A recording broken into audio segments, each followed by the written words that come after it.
everyone, I'm Christopher Monurum. Welcome back to my channel, Chris and the World. Have you ever wondered about the very first Christmas journey? It wasn't about sleighs and reindeer. It was a long, dusty road for a young couple named Mary and Joseph. Let's take a trip back in time and imagine what that was like. It all started in a small town called Nazareth. Mary was engaged to Joseph, a kind carpenter. One day, an angel appeared to Mary and told her something incredible. She was going to have a baby, and this baby would be the Son of God. His name would be Jesus. Joseph was a bit confused at first, but an angel also appeared to him in a dream, explaining everything and telling him to take care of Mary and the child. Joseph trusted this message and stood by Mary's side, ready for whatever came next, just as Mary's baby was due. A decree went out from the Roman Emperor Augustus. Everyone in the entire Roman world had to return to their ancestral town to be registered for a census. For Joseph, this meant a long journey south to Bethlehem, the town of his ancestor, King David. Think about that for a moment. A journey of about 90 miles, on foot or maybe with a donkey, and Mary was about to have a baby.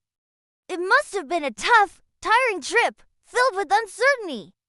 They traveled through hills and valleys, relying on faith and each other.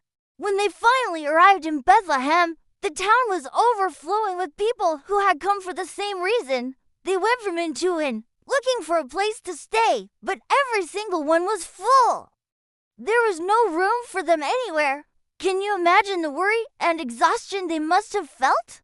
Finally, a kind innkeeper offered them the only space he had left, a humble stable where animals were kept. And it was there, in that simple, quiet place, surrounded by the warmth of animals, that Mary gave birth to her son, Jesus. She wrapped him snugly in cloths and laid him in a manger, a feeding trough for the animals.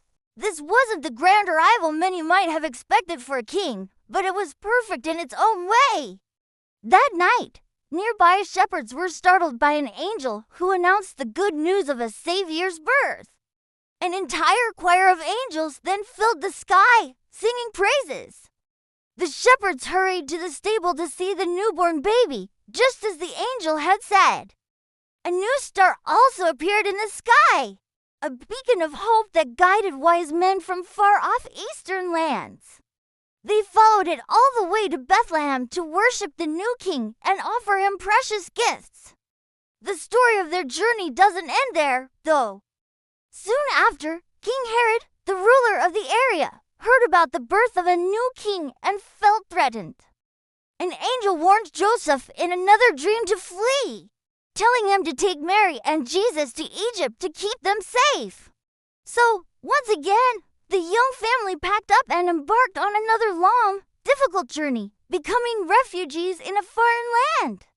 They stayed in Egypt until it was safe to return home to Nazareth, where Jesus would grow up. This incredible journey, filled with faith, hardship, and divine protection, is at the heart of the Christmas story. It's a powerful reminder that even in the most humble and difficult circumstances, something truly wonderful can happen. Thanks for watching. And don't forget to like and subscribe for more stories in the Bible. See you next time.